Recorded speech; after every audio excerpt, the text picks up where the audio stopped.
We're about to be joined by Nicole Parker, former FBI special agent, Fox News contributor. Axios initially reported on a blow up inside of the White House between FBI officials, Dan Bongino, the deputy director in particular, and the Attorney General Pam Bondi over the way that information has been released surrounding the Epstein investigation. There is a belief on the FBI side that the AG's office, Pam Bondi in particular, has overpromised and underdelivered and not been great in terms of her communication on this case. And there are now reports, according to our friend Julie Kelly, who I believe is accurate, I trust her reporting on this, that Dan Bongino may have said, it's either her or me. That is the deputy director of the FBI, maybe also Kash Patel. We don't know exactly how his position is impacted here. And Pam Bondi, that Trump needs to make a choice. It's either she stays as AG or Bongino stays in the FBI. Okay, that is where we are. Nicole Parker, you have heard us talking and discussing all of this Epstein chaos. You used to work in the FBI South Florida office. So let's start with that. To me, the actual linchpin of all of this that has become of a criminal nature starts with that investigation. And I believe it was Acosta was the prosecutor there, appears to have let Jeffrey Epstein off on a very sweetheart deal there. You're from the FBI office down in South Florida. What do you think about the optics surrounding that initial part of this story? That's a very important element of what's been going on. I'm just going to, full disclosure, I don't represent anyone but my own personal opinions based on my experience as a special agent with the FBI. I'll make that very clear. I never sensationalize things. I just tell the facts. Sometimes it comes across as boring, but I just tell it like it is based on my perspective. I have never been a big follower of the Epstein story from the civilian side of life. I was a special agent with the FBI in the Miami division in the Southern District of Florida. And as we know, Palm Beach is in the area of responsibility of FBI Miami. Prior to my joining the FBI, this case was going on. This dates back to the early 2000s. And so I do think it's important for your listeners to remember how much history there is here. This is a sick, disgusting, evil, and abhorrent man who abused and trafficked minors for years. And so, again, going back, like you said, it was back in 2008, actually, a very controversial plea deal was signed with the U.S. Attorney in the Southern District of Florida, Alex Acosta, involving, the locals as well. And basically, if we go back, it was May of 2006 that the state attorney in the state of Florida, Barry Krishner, charged Epstein with one count of soliciting prostitution. Palm Beach law enforcement, Palm Beach Sheriff's Office was concerned about how that was handled. They reported the information to the FBI Miami division in July of 2006. So it was referred to the FBI. They launched a full investigation. Again, I was not at the FBI at that time, but I can tell you that when I joined, I spoke to agents that were extremely frustrated with how much work the FBI did and that it was not charged by, we all know that the Department of Justice makes the prosecutorial decisions. Again, this is dating back to 2006.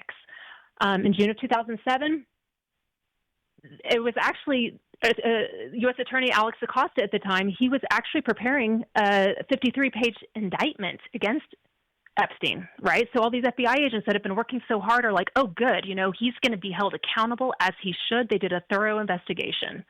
And then in October of 2007, the U.S. Attorney worked with Epstein's attorneys, and they signed a non-prosecution agreement. And it was like a sweetheart deal that he was able to plead guilty to 2 felony prosecution charges. As we know, in comparison to a sex trafficking charge, that's a little slap on the wrist. As we've seen with the Diddy case, what Diddy got convicted of is a slap on the wrist compared to the other charges that he faced. So in June of 2008, Epstein pleads guilty to the 2 lesser counts, and he's sentenced to 18 months in jail. Again, slap on the wrist. He reports to the Palm County Jail. He's released early, and in July of 2019, it resurfaces because they're victims, real victims of this heinous crime, multiple heinous crimes of this man.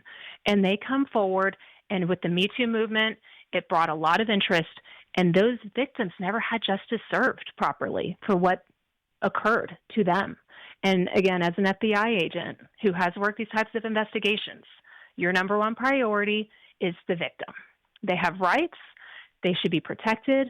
And I appreciate that they resurfaced this investigation. Southern District of New York goes in July of 2019, Epstein was arrested at the Teterboro, New Jersey airport as he was coming in from a trip from Paris, and he was charged with sex trafficking of minor girls and a conspiracy to commit sex trafficking, and it dates all the way back to 2002 to 2005, trafficking in Florida, Palm Beach area, as well as his New York residence.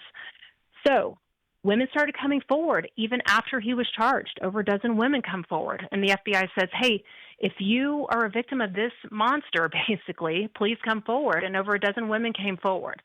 So again, he has over 1,000 victims of this nasty, abhorrent, evil thing that he had been doing for years. And we all know he was arrested. He went to jail. And then in August of 2019, before he even went to trial, that is when he was found dead in his jail cell in federal prison. And at the time, the FBI does a full investigation. It was ruled that it was a suicide by hanging. There were a lot of people that did not necessarily agree with that.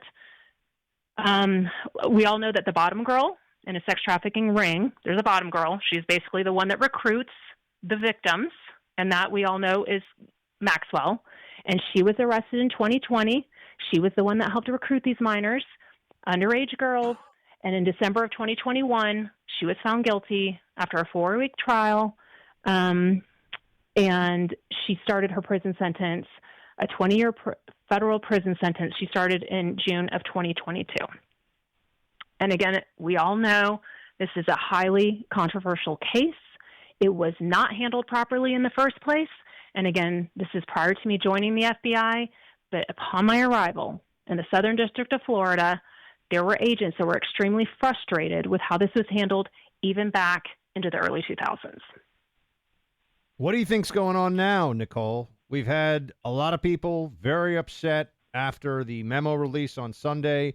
Now I'm seeing the latest breaking news is that Deputy Director Bongino, according to Kyle Becker on Twitter here, has taken a leave of absence.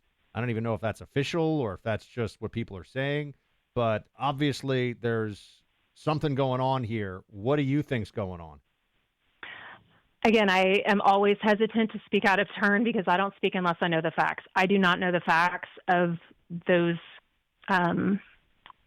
thoughts that people are putting out there or what people know. I have not spoken to Dan Bongino. I have not spoken.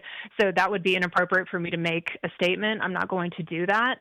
But what I do know is that the FBI has been accused for years of not being transparent, right? I mean, I left the FBI because I did not agree with a lot of the things I thought had been politically and socially weaponized, and I thought that the FBI should be more transparent. And I think that coming in with, I think that is the goal, and it is a high priority of Kash Patel, of Dan Bongino, of Pam Bondi. These are people that have been so frustrated, especially under the Biden administration, with a lack of transparency. Americans are the taxpayers. At the end of the day, they are our boss. And when I was an FBI agent, it was the taxpayer that was my boss, right? And so I think that they've made a conscious effort to be transparent. I think the fact that they put this memo out, they reviewed things.